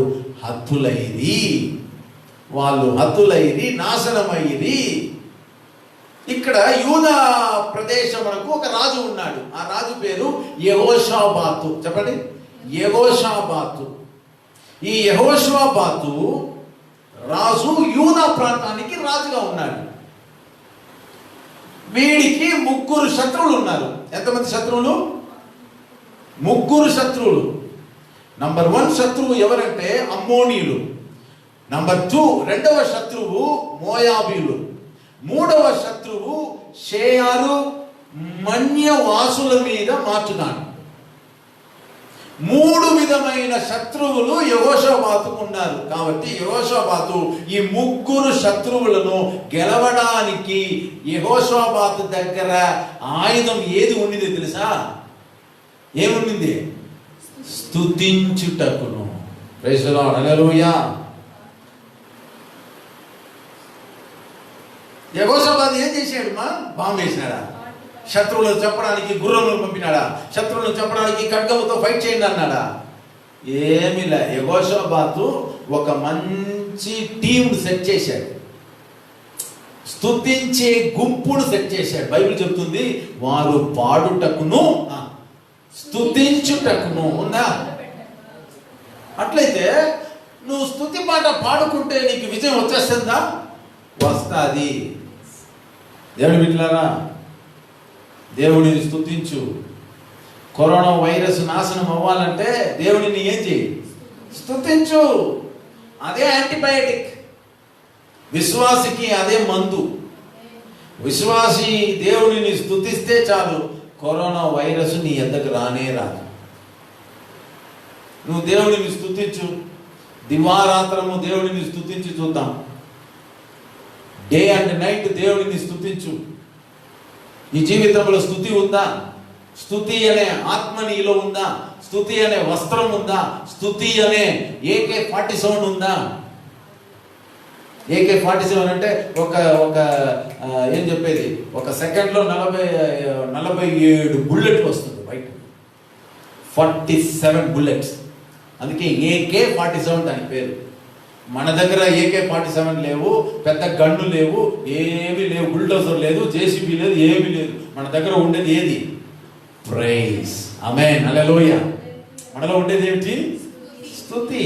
అంతే. యెహోషాబాతు చూడండి, బైబిల్లో క్లియర్ గా ఉంది. యెహోషాబాతు ఏం చేశాడు? దేవుడిని 21వ చూడండి. మరియు అతడు జనులను హెచ్చరిక చేసిన తర్వాత యెహోవాను స్తుతించుటకు గాయకులను ఏర్పరిచి వారు పరిశుద్ధ అలంకారములు ధరించి సైన్యము ముందున నడుచుచు యెహోవా కృప నిరంతరం ఉండును, ఆయనను స్తుతించుడి అని స్తోత్రము చేయుటకు వారిని నియమించెను. స్తుతించే సంఘము విజయవంతమైన సంఘము. స్తుతించే యవన బిడ్డలు విజయవంతమైన యవనస్తులు అవుతారు. దేవుడి బిడ్డలారా, నువ్వు స్తుతించే అలవాటు కలిగి ఉండు. నువ్వు ఆరాధనకు మెట్టి ఎక్కాలంటే నువ్వు స్తుతించాలి. దేవునికి స్తోత్రం, హల్లెలూయా. నాలుగవది స్తుతి అంటే, నాలుగవది ఏమిటి? స్తుతి అంటే దేవుడు మన యొద్దకు వస్తాడు, ఆయన వచ్చి కూర్చోడానికి మనం వేసే సింహాసనం, కుర్చీ.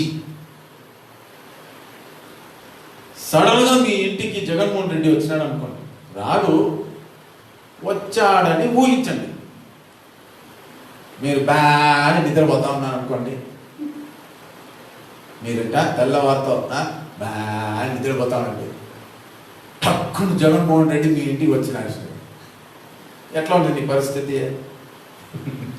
ఎట్లా ఉంటుంది? జగన్మోహన్ రెడ్డి మీ chief minister, Andhra Pradesh chief minister మీ ఇంటికి వచ్చేసినాడు.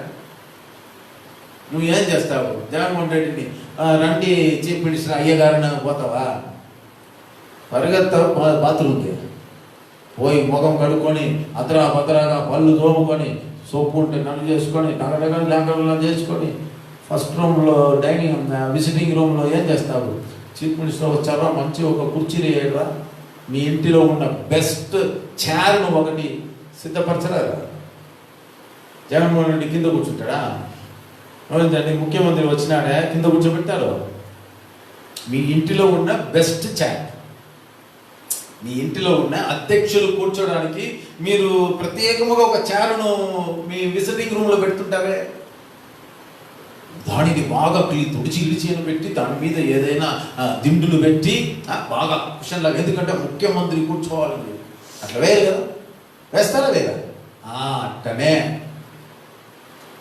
పాస్టర్ మీరు వస్తే కూడా మేము వేస్తాం పాస్టర్ అంటారా? మేము వస్తే కూడా వేస్తాను, నేను లేదని చెప్పలేదే. నేను ఎవరి ఇంటికి వచ్చినా నాకేం చేస్తారు? మీరు బాగా మంచి కుర్చీనే వేస్తారు. ఒకసారి ఒక పాస్టర్ వచ్చినానట ఇంటికి, భద్రగా ఒక చైర్ ఒకటి వేసినారు, దానికి ఒక కాలు లేదు.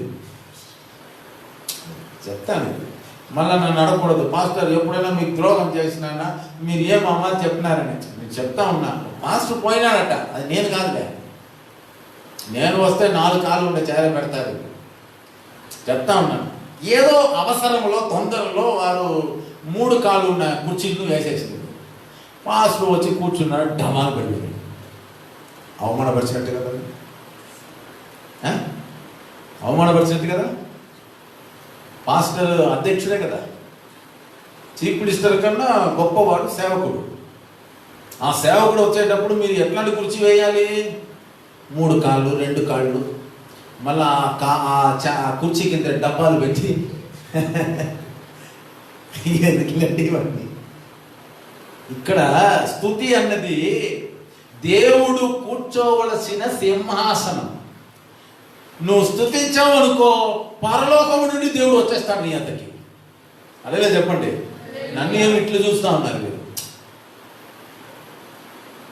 పరలోకములో ఉన్న దేవుడు అక్కడ ఎట్లా కూర్చుంటాడు? ఆయన స్తుతి సింహాసనాసీనుడా, అత్యంత ప్రేమామయుడా.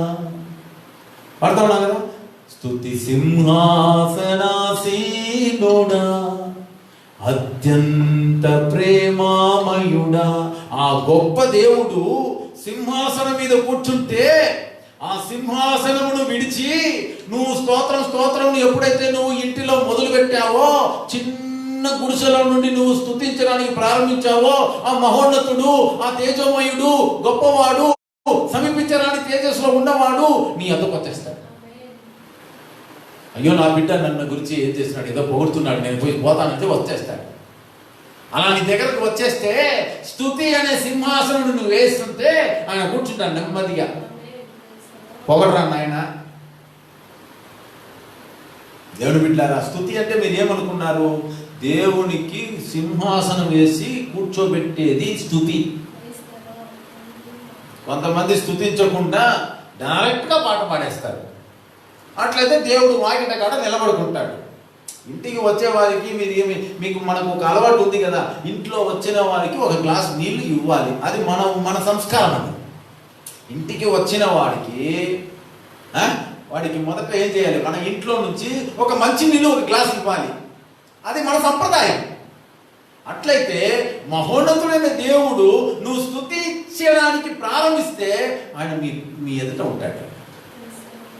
వచ్చి జమ్మున స్తుతి సింహాసనం వచ్చాడు. ఇది నేను చెప్పడంలో బైబిల్ చెప్తా ఉంది. చదవండి కీర్తనలు 22వ అధ్యాయం 3వ వచనం. కీర్తనలు 22:3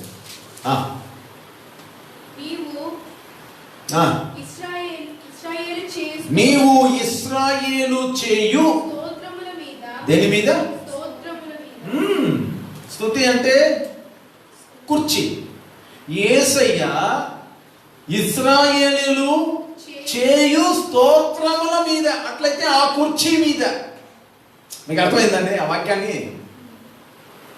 నీవు అంటే దేవుడు, ఇశ్రాయేలు చేస్తున్న స్తోత్రం. ఇశ్రాయేలు స్తోత్రం చేస్తున్నారట. సరే, ఇశ్రాయేలు స్తోత్రం చేస్తే స్తోత్రం అనేది ఏమిటి? ఇందాక మనం చదివిన 4వది ఏమిటి? కుర్చీ, సింహాసనం. ఇశ్రాయేలు స్తోత్రం అనే సింహాసనం వేశారు. కాబట్టి మహోన్నతుడైన దేవుడు ఇశ్రాయేలు చేయు స్తోత్రముల మీద ఆసీనుడై ఉన్నాడు. జమ్ముడు దేవుడు వచ్చి కూర్చుంటాడు. అందుకే ప్రతి ఉదయం లేచి ఏం చేయాలి? నువ్వు స్తుతిస్తే నీ ముందర జీవం గల దేవుడు సింహాసనంలో ఉంటాడు. గట్టిగా చెప్పండి హల్లెలూయా. ఇప్పుడు 4 విషయాలు చెప్పిన, 4 ముక్కలు అంతే. పెద్దగా నేను పెద్ద టఫ్గా ఉండేది ఏం చెప్పలేదు, చాలా ఈజీగా చెప్తాను. ఆరాధించడానికి సిద్ధపాటు ఫస్ట్ మెట్టు స్తుతి, ప్రైజింగ్ అంతే. సింపుల్. స్తుతి అంటే ఏమిటి? స్తుతి అంటే ఆత్మ. ఆ ఆత్మ ఉంటేనే స్తుతిస్తాం. స్తుతి అంటే వస్త్రం, అది కనబడాలి, వినబడాలి. నువ్వు మౌనంగా అట్లాంటి కాదు. నువ్వు స్తుతించేది, నువ్వు స్తుతించాలి. నువ్వు లేచి స్తుతించు దేవుడిని. 3వ స్తుతి అంటే ఏమిటి? AK-47 అంటారు. స్తుతించు, నువ్వు దేవుడిని స్తుతించు, పొగడు, నువ్వు దేవుడిని పొగడు. దేవా నువ్వు ఇట్లాంటి వాడు, దేవా నువ్వు అట్లాంటి వాడు, దేవా నువ్వు ఇలాంటి వాడు చెప్పు. నువ్వు నీకు నోట్లో దేవుడిని ఎట్లా పొగడాలని అనిపిస్తుందో నువ్వు పొగడు. దేవుడు వద్దంటాడా? అట్లేదా కీర్తనకారులంతా పొగిడారు. స్తుతి అంటే అది ఆయుధం. యెహోషాపాతు తన 3 శత్రువ సమూహములను ఈజీగా గెలిచేసినాడు. ఎట్లా? స్తుతి చేయటం వలన. అందరూ ఏమైనారు? చనిపోయారు, హతులయ్యింది. బైబిల్లో రాయబడింది. యెహోషాపాతుకు తెలిసిన టెక్నిక్ ఈరోజు క్రైస్తవులకు తెలియదు. ఈ రోజైనా మీరు మేలుకొనండి, దేవుడిని స్తుతించండి.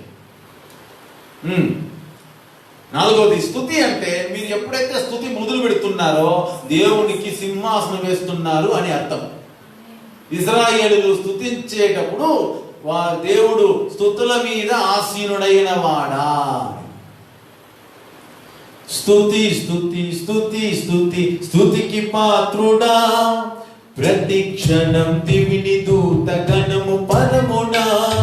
స్తుతి స్తుతి స్తుతి స్తుతి స్తుతికి పాత్రుడా, ప్రతి క్షణం దివిని దూత గణము పరమునా.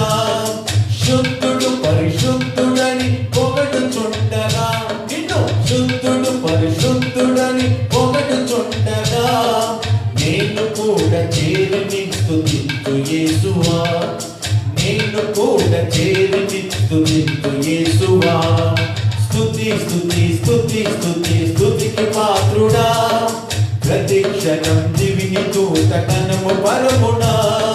శుద్ధుడు పరిశుద్ధుడని పొగడుచుండగా, శుద్ధుడు పరిశుద్ధుడని పొగడుచుండగా, నేను కూడా చేరిని స్తుతించు యేసువా, నేను కూడా చేరిని స్తుతించు యేసువా.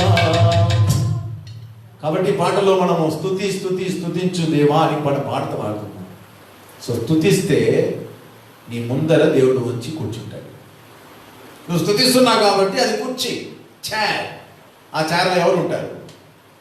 ఆ స్తుతికి, నువ్వు చేసే ఆ స్తోత్రములకు, మహిమకు పాత్రుడు, గనుడు, యోగ్యుడు ప్రభువైన యేసుక్రీస్తు. అందుకే మీరు రాత్రి కుటుంబ ప్రార్థన ఫ్యామిలీగా మీరు కూర్చొని మీరు దేవుడిని స్తుతించేటప్పుడు మీ మధ్య ఎవరు ఉంటాడు? జీవము కలిగిన దేవుడు సింహాసనం మీద మీ మధ్యలో ఉంటాడు.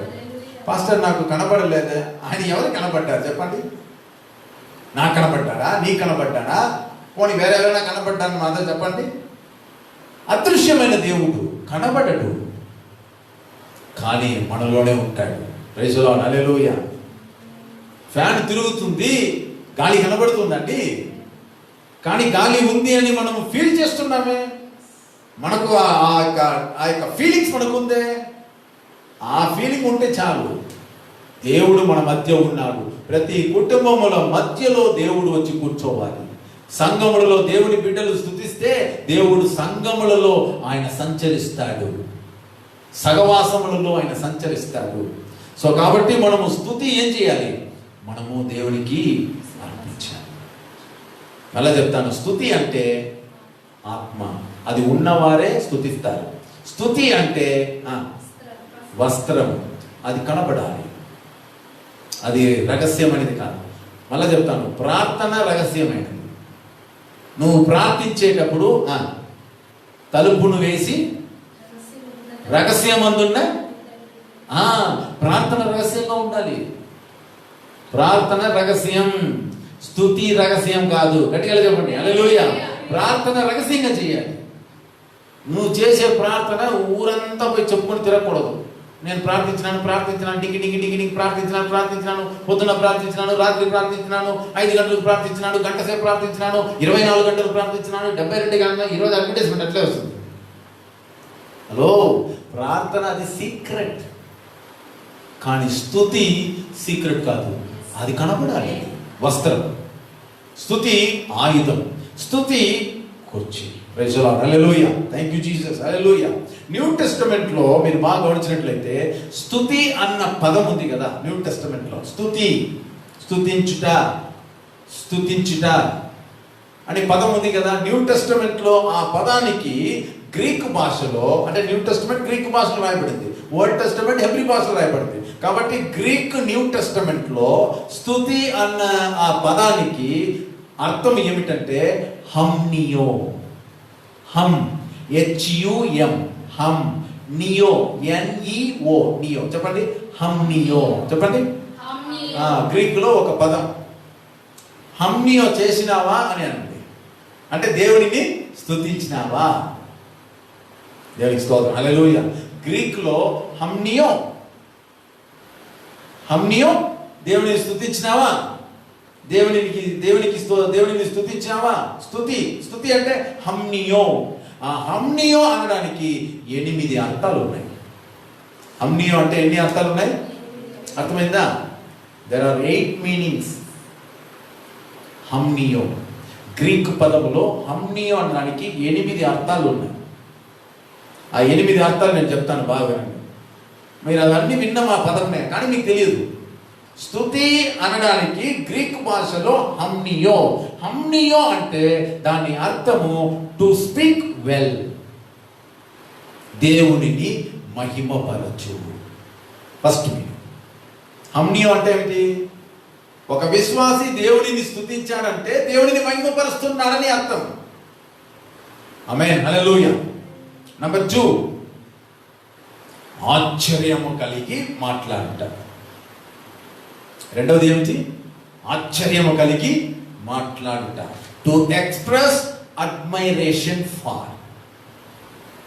హమ్నియో అంటే, స్తుతి అంటే దాని అర్థము టు ఎక్స్ప్రెస్ అడ్మైరేషన్. అడ్మైరేషన్ అంటే నువ్వు ఆశ్చర్యముగా మాట్లాడుట.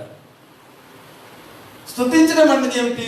దేవుడు అట్లాంటి వాడు, దేవుడు ఇట్లాంటి వాడు, మా దేవుడు అట్లా చేశాడు, ఎర్ర సముద్రమును చీల్చాడు, బండను చీల్చాడు, నీళ్లను రప్పించాడు, ఆకాశమును తెరచాడు, అగ్నిని దించాడు, ఆకాశము నుండి మన్నాను పడదేశాడు. ఇట్లా మనం ఆశ్చర్యంగా చెప్తుంటామే, అదే హమ్నియో, admiration for. Number 3, to compliment. Compliment అంటే విషెస్. మన యూత్ మీటింగ్కి మన యవన పిల్లలందరూ ఏం చేశారు? విషెస్ చెప్పారు చూడండి, హమ్నియో. పాస్టర్ గారు మాకు యవనస్తుల కూడిక రెడీ చేశారు, దానికి దేవునికి స్తోత్రము, దేవుడిని స్తుతించారు. పాస్టర్ గారిని స్తుతించలే, దేవుడిని స్తుతించారు. మాకు ఈ విధంగా ఇలాంటి టైంలో దేవుడు ఏర్పాటు చేశారని దేవుడిని స్తుతించారు కదా, విషెస్ చెప్పారు కదా, వారు దేవుడిని మహిమపరిచారు. ఆమేన్, హల్లెలూయా. సో అలా మహిమపరిచిన యవన బిడ్డలందరికీ ఈ సమయమున సంఘము తరపున నేను హృదయపూర్వకంగా దేవుడిని నేను మహిమపరుస్తున్నా. హల్లెలూయా. మీరు దేవుడిని హమ్నియో చేశారు. టు కాంప్లిమెంట్ అంటే దేవుడిని ఏం చేస్తున్నారు? మీరు బాగా మీరు దేవుడిని మీరు పొగిడారు. Praise the lord, hallelujah. Next చూసండి, టు కమెండ్ అని అంటే మీరు బాగా దేవుడిని ఏం చేయడము, బాగా పొగడడం. దేవుడు అట్లాంటి వాడు, దేవుడు ఇట్లాంటి వాడు, మా దేవుడు అట్లాంటి వాడు, కృపగలవాడు, వాత్సల్యం కలిగిన వాడు, దయామయుడు, కరుణామయుడు, ప్రేమాస్వరూపి అని మనం చెప్తున్నామే. To comment. తర్వాత మనం చూస్తున్నాం టు కంగ్రాచులేట్. సంతోషమును మనము తెలియపరచుట. స్తుతి హమ్నియోలో మనం ఏం చేస్తున్నాం? To congratulation. ఇప్పుడు మనం ఎవరైనా నేను ఫస్ట్ వచ్చినానని అంటే మనం ఏం చేస్తాం? కంగ్రాచులేషన్ బ్రదర్, సిస్టర్, కంగ్రాచులేషన్ అంటున్నాం కదా. కంగ్రాచులేషన్ మీన్స్ మనం ఏం చేస్తున్నాం? హలో, మనం ఏం చేస్తున్నాం? మన సంతోషాన్ని వారికి తెలియపరుస్తున్నాం. నీకు వచ్చిన విజయము నాకు ఆనందంగా ఉంది అని. ఎవరైనా కంగ్రాచులేషన్ అంటారా? ఏడ్చుకుంటా. ఏడుపు ఎందుకని? నువ్వు ఏదో సాధించావు కాబట్టి కంగ్రాచులేషన్ నేను చేస్తున్నా. దేవుడు మనకిచ్చిన రక్షణకు మనం కంగ్రాచులేషన్ చెప్తున్నాం. దేవుడు మనకిచ్చిన విమోచనకు, దేవుడు మనకిచ్చిన పాప క్షమాపణ, దేవుడు మనకిచ్చిన పరిశుద్ధత, దేవుడు మనకు ప్రారంభించిన విశ్వాసం, దేవుడు మనకిచ్చిన నిత్య జీవం, పరలోకం, అన్నిటికీ congratulation. Praise the lord, hallelujah. So దేవుని బిడ్డలారా, 7వది టు అప్లాడ్ అంటే మెచ్చుకోవడం. రియాలిటీ షోస్ చాలా టీవీలో జరుగుతుందండి.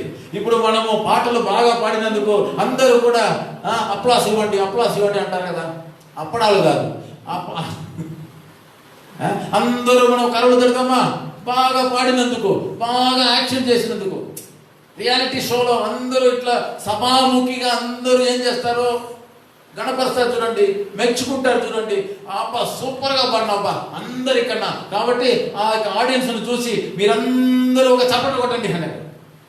అలా చెప్పడము స్తుతి, హమ్నియో. 8వ అర్థం ఏమిటంటే మాటలలోనే పూదండలు చేయడం. కొంతమంది పొగడేది ఉందే, నిజంగానే మనకు మెడలో ఏం వేసినట్టు చెప్పండి, పూలదండలు వేసినట్టు. నిజంగా మనకు పూదండలు ఏం చేయలేదు, వేయలే. మాటలలో ఏం చేస్తారు? అది కొందరికి అది ఒక భయంకరమైనటువంటి గిఫ్ట్. అది కొందరు 1000 రూపాయలకి బొకే తీసుకుని వచ్చి ఇచ్చినా కానీ కూడా ఇచ్చేటప్పుడుదా అది ఇచ్చినా ఏమి ఇవ్వకపోయినా ఏమి. ఈ పెళ్లి కార్యక్రమంలో గిఫ్ట్ ఇచ్చే ముఖాలు చూడండి. మీ దగ్గర ఆల్బమ్ ఉంటే చూడండి, అది చూడండి. మీకు పెళ్లి అయి ఉంటే పెళ్లికి వచ్చిన వారి ముఖాలు చూడండి. కొంతమంది ఏం చేస్తారంటే ఆ గిఫ్ట్లు ఇచ్చేసి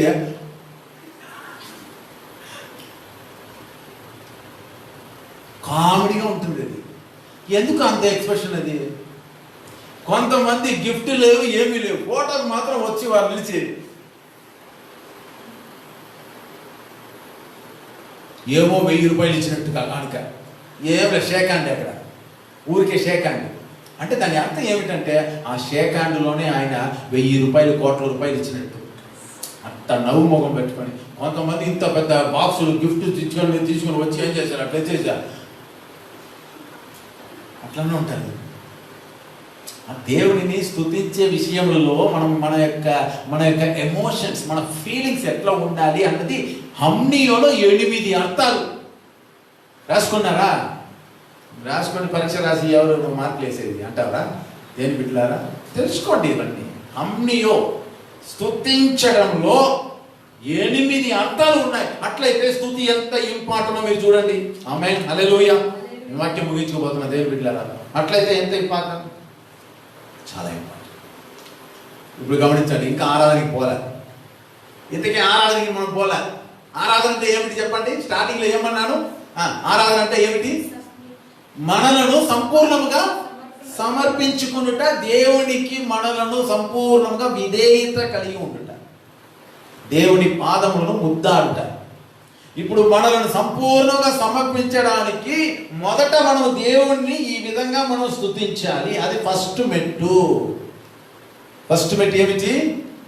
దేవుని స్తుతించాలి. ఇప్పుడు స్తుతించిన తర్వాత రెండవ మెట్టు, భయపడవద్దండి, 10 మెట్లు కాదు, రెండవ మెట్టు పాటలు.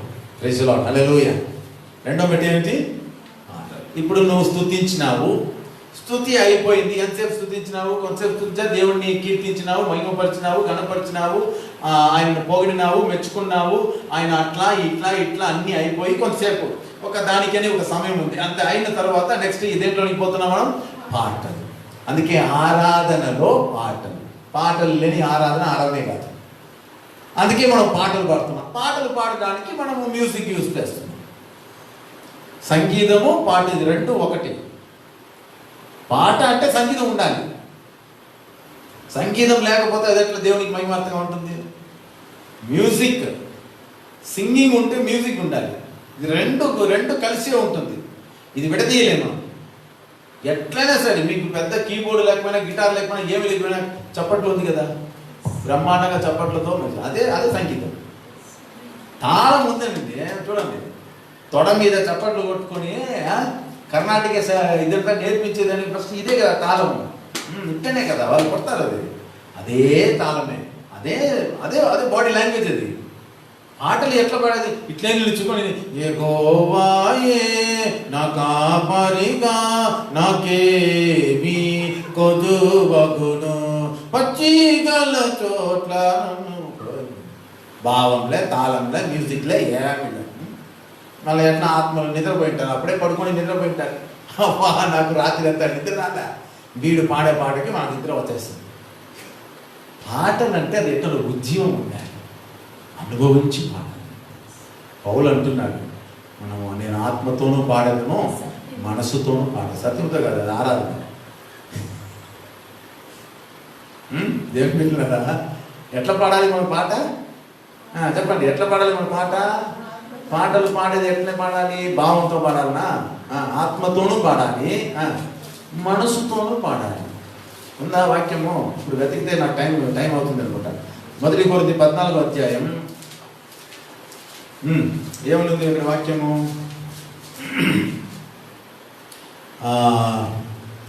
సరే, దేవునికి స్తోత్రం. 15వ వచనమా? 16. ఆత్మతో పాడుదును, మనసుతోనూ పాడుదును. 15వ వచనంలో లాస్ట్ లైన్ కరెక్టా? కాబట్టి ఆత్మతో ప్రార్థన చేతును, మనసుతోనూ ప్రార్థన చేతును. ఆత్మతో పాడుదును, మనసుతోనూ. ఎట్లా పాడాలి మనము? ఆత్మతో పాడాలి. ఏ ఆత్మతో? మనలో ఉన్న ఆత్మతో పాడాలి. అక్కడ థిక్ లెటర్ ఉందా లేదా డల్ లెటర్ ఉందా? అక్కడ థిక్గా ఉందా లెటరు? ఆత్మ అనేది థిక్గా ఉంటే పరిశుద్ధాత్మ దేవుడు. ఇది పరిశుద్ధాత్మ దేవుడు కాదు, దయ్యం ఆత్మ కూడా కాదు.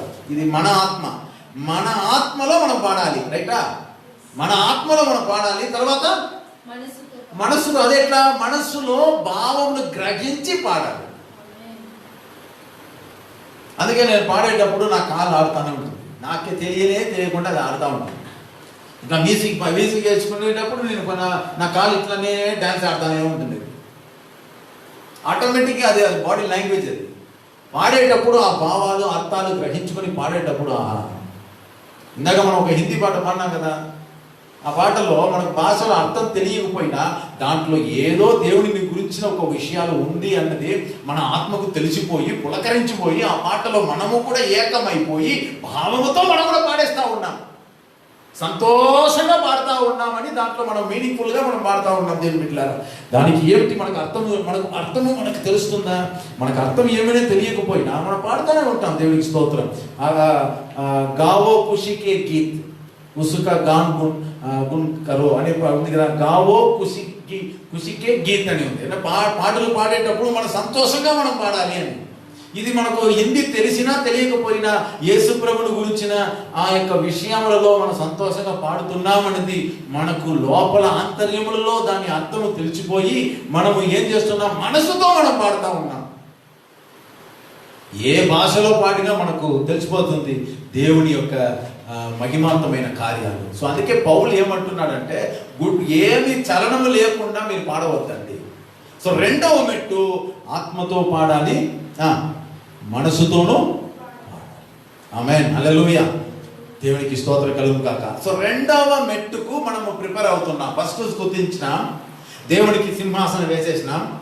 రెండవ మెట్టులకు మనం దేవుడిని ఏం చేస్తున్నాం, పాటలు పాడుతున్నాం. ప్రైజ్ ది లార్డ్, హల్లెలూయా. పాటలు పాడి పాడి పాడి పాడి నెక్స్ట్ ఏం చేస్తున్నాం, మనము దేవునిని మనము ఆరాధన చేయడానికి మూడవ మెట్టుకు దానిని పోతున్నాం.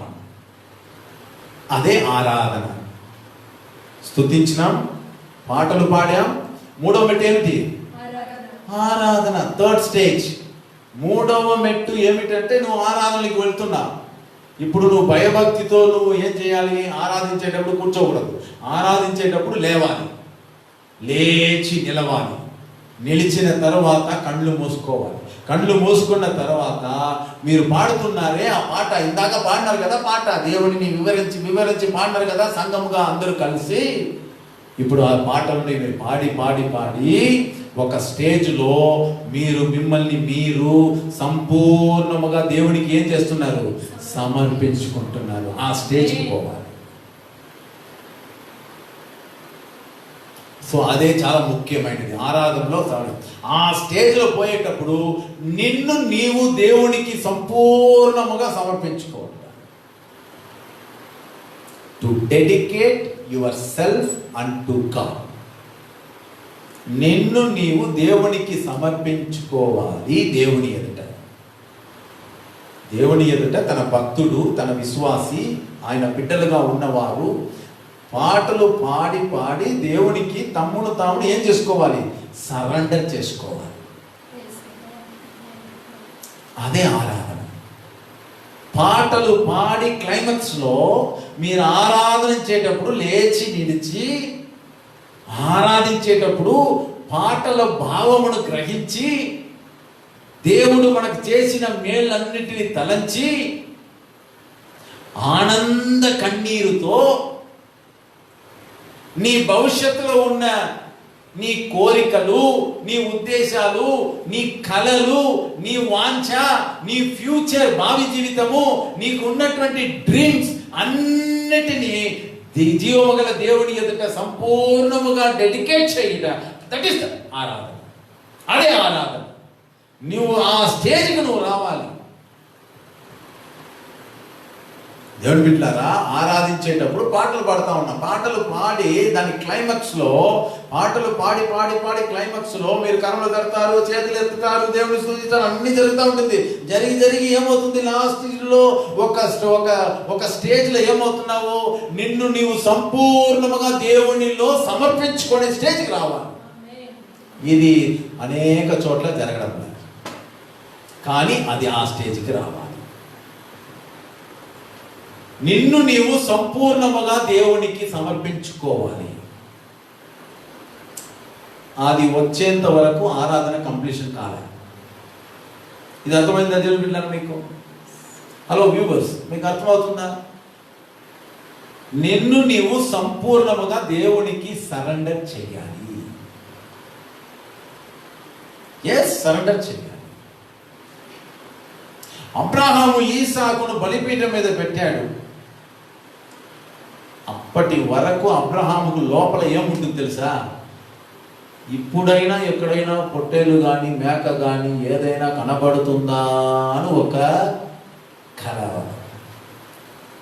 దొరికింది అనుకో, దేవుడి దగ్గర మీరు అడిగేస్తాడు, ప్రభువా నేను దానికి పెట్టేస్తాను, నా కుమారుని వదిలే, ఈసాకును వదిలే, ముద్దు బిడ్డ నాకు, వాళ్ళు ఏమి. అందుకే దేవుడు సైలెంట్గా ఉన్నాడు. అబ్రహాము యొక్క అల్టిమేట్ పాయింట్ ఏమిటంటే, అబ్రహాము ఇంకా ఏమీ లేవు, నాకు కొడుకు లేదు, నాకు ఫ్యామిలీ లేదు, నాకు సంతతి లేదు, నాకు ఫ్యూచర్ లేవు, నా డ్రీము లేవు, ఏమీ లేవు. సంపూర్ణముగా దేవునికి సమర్పించుకొని కత్తి ఎత్తుకున్నాడు. చూడండి, చేతిలో కత్తి వచ్చింది కదా అబ్రహాముకి. ఆ సంభవం మీకు ఐడియా ఉందా? 22వ అధ్యాయం ఆదికాండంలో కత్తి ఎత్తుకున్నాడు. చూడండి, ఇంకా కొడుకు మీద కత్తిని పెట్టడానికి ఇంకా ఒక క్షణం మాత్రమే ఉంది. నేను క్షణం కూడా లేదు, ఒక రెప్పపాటు మాత్రమే ఉంది. ఇంకా దేవుడు అబ్రహామా అని చెప్పకపోయింటే ఆడ ముక్కలు ముక్కలు అయ్యేవాడు. ఎవరు? ఇస్సాకు. అంటే కంప్లీట్గా అబ్రహాం తన్ను దేవునికి సరెండర్ చేశాడు. అలాంటి స్టేజ్కి ప్రతి విశ్వాసి రావాలి. అలా నువ్వు వచ్చినావు అనుకో ఆరాధనలో, అది ఆరాధన. ఆమేన్, హల్లెలూయా. మీకు అర్థమైందండి? నీ భవిష్యత్తు ఎక్కడ ఉంది? దేవుని దగ్గర ఉంది. నీ కళలు ఎక్కడ ఉంది? దేవుని దగ్గర ఉంది. నీ భావి జీవితము దేవుని దగ్గర ఉంది. నీ ఫ్యూచర్ దేవుని దగ్గర ఉంది. నీకున్న ప్రమోషన్ దేవుని దగ్గర ఉంది. నీకు ఉన్నది భవిష్యత్తులో ఏదైనా సరే అన్ని దేవుడి పాదాల కింద ఉంది. ఆ స్టేజ్కి నువ్వు ఎంప్టీ చేసుకోవాలి. ప్రైజ్ ది లార్డ్, హల్లెలూయా. ఆరాధనలో నిన్ను నువ్వు సంపూర్ణంగా సమర్పించుకొని నేను ఏమీ లేనివాడు అనే స్టేజ్కి రావాలి. ఇప్పుడు ఆరాధనకి పోయినావు కదా, ఫస్ట్ స్థుతి బాగా వచ్చండి. స్థుతి మొదటి మెట్టు, పాట సెకండ్ స్టెప్, పాట థర్డ్ స్టెప్ వర్షిప్. మూడవ ఆ పాటలో క్లైమాక్స్ వర్షిప్ పోయినావు. వర్షిప్లో పోయేటప్పుడు ఏం జరుగుతుందంటే నీవు దేవునికి సంపూర్ణంగా సరెండర్ అవుతున్నావు. నిన్ను నీవు దేవునికి కంప్లీట్గా నువ్వు హ్యాండ్ ఓవర్ చేసేయాలి. ఇప్పుడు అక్కడ ఉన్న నీవు ఇప్పుడు ఏం కావాలి? కిందకి దిగాలి. I'm empty vessel.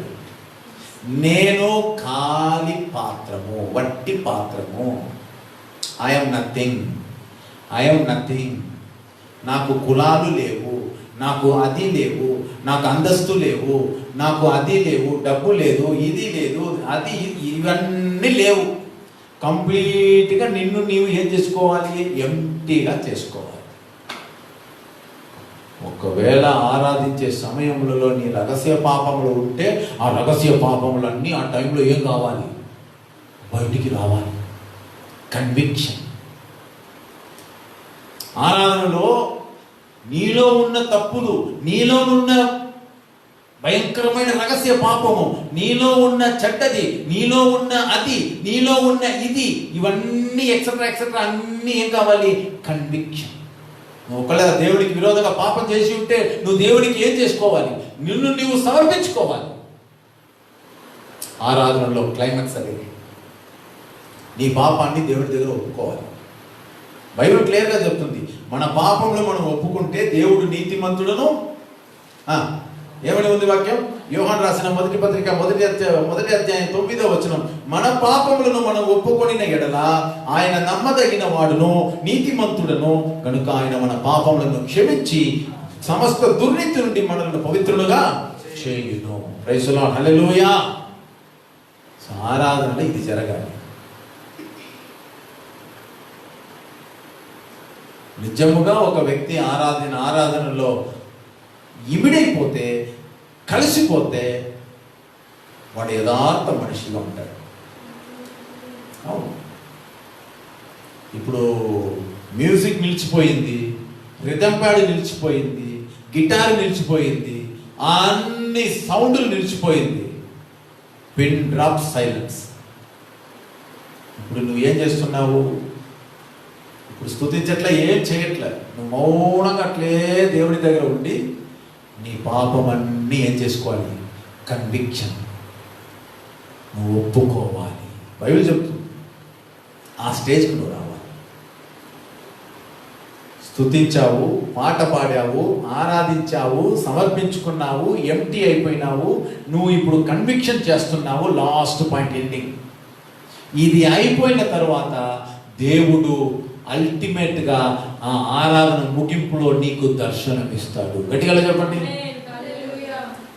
ఆరాధనకి పోయి వస్తే నీకు ఏం రావాలి? చెప్పండి, ఏం రావాలి? దర్శనం రావాలి.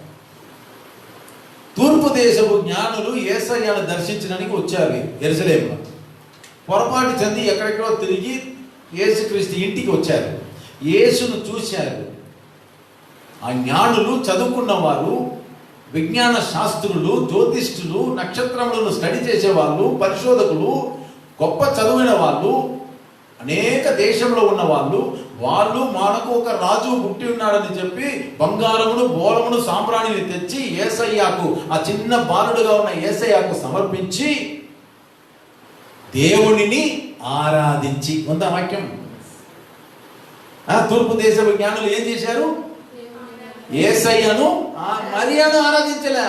మరియను ఆరాధించలే, యోసేపును ఆరాధించలే, యేసయ్యను ఆరాధించారు. అంటే అర్థం ఏమిటి? వారు తమ చదువును, వారు తమకున్న జ్ఞానమును, తాను ఉన్న అంతస్తును, చదువును, డబ్బును అన్నిటినీ ఆ జ్ఞానులు బాలుడైన యేసయ్యకు ఏం చేశారు? సంపూర్ణముగా సమర్పించారు.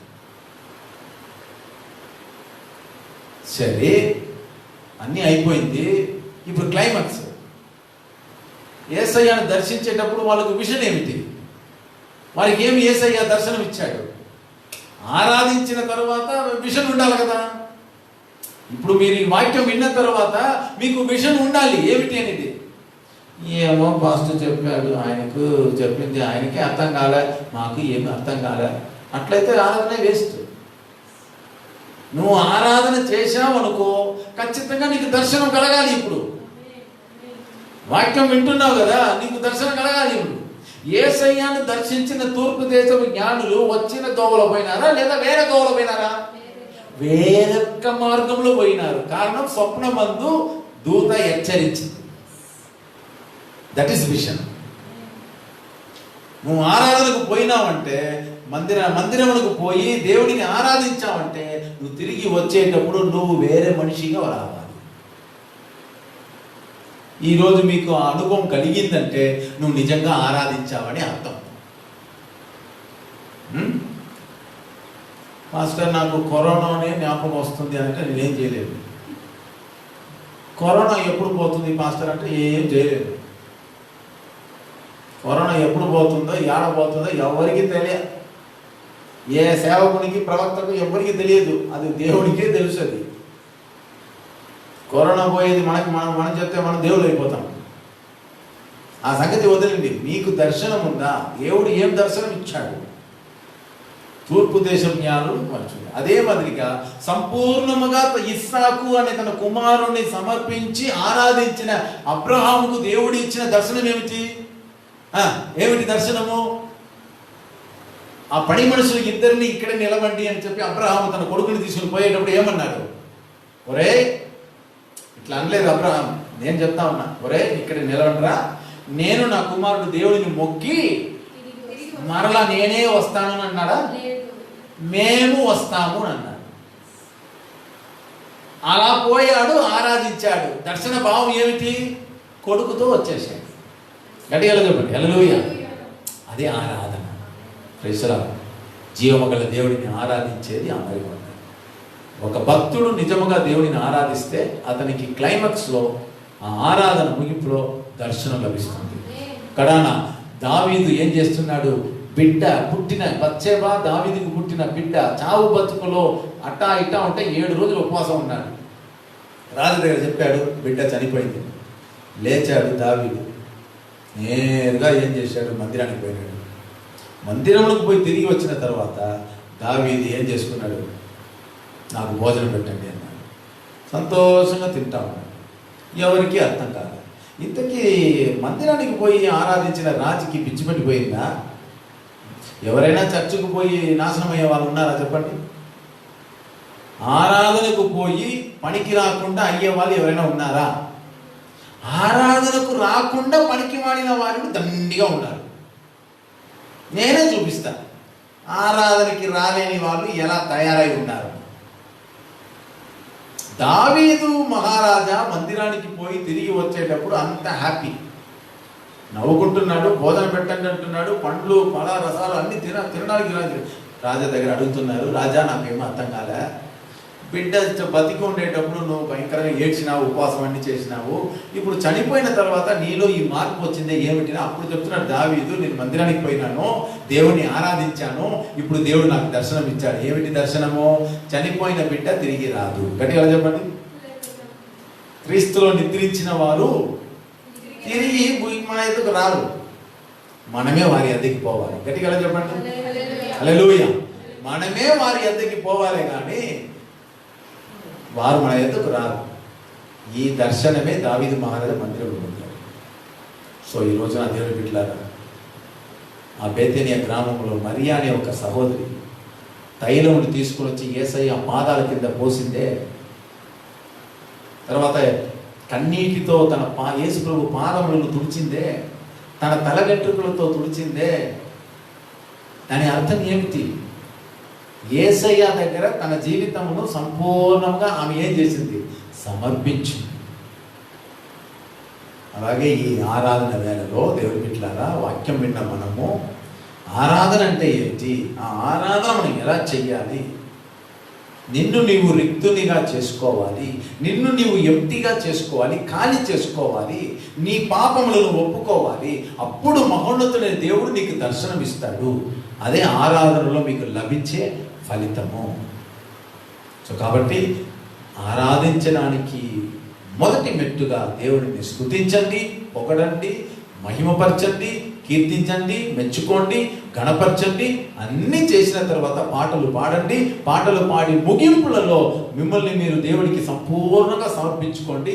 అదే ఆరాధన. దేవుడికి మీరు లోబడి ఉండండి, తగ్గింపు కలిగి ఉండండి. అదే ఆరాధన. ఆ ఆరాధనలో మిమ్మల్ని మీరు మీకున్నటువంటి భావి జీవితమును, మీ ఆశలను, మీ యొక్క కోరికలను అన్నిటినీ జీవము గల దేవుడి పాదాల కింద సమర్పించండి. రహస్య పాపములు ఉంటే దేవుడి దగ్గర ఒప్పుకొని విడిచిపెట్టండి. ఆయన నమ్మదగిన వాడు, పరిశుద్ధుడు. తన రక్తము చేత నీ పాపములన్నీ కడిగి తుడిచి నిన్ను పరిశుద్ధునిగా మారుస్తాడు, నీకు దర్శనం ఇస్తాడు. సో నువ్వు తిరిగి ఇంటికి వచ్చేటప్పుడు దావీదు మహారాజా లాగా, అబ్రహాము లాగా, తూర్పు దేశపు జ్ఞానుల్లాగా కొత్త దర్శనం కలిగిన వారై వేరే మార్గంలో మీరు ఇంటికి వస్తారు. ఆమేన్. హల్లెలూయా.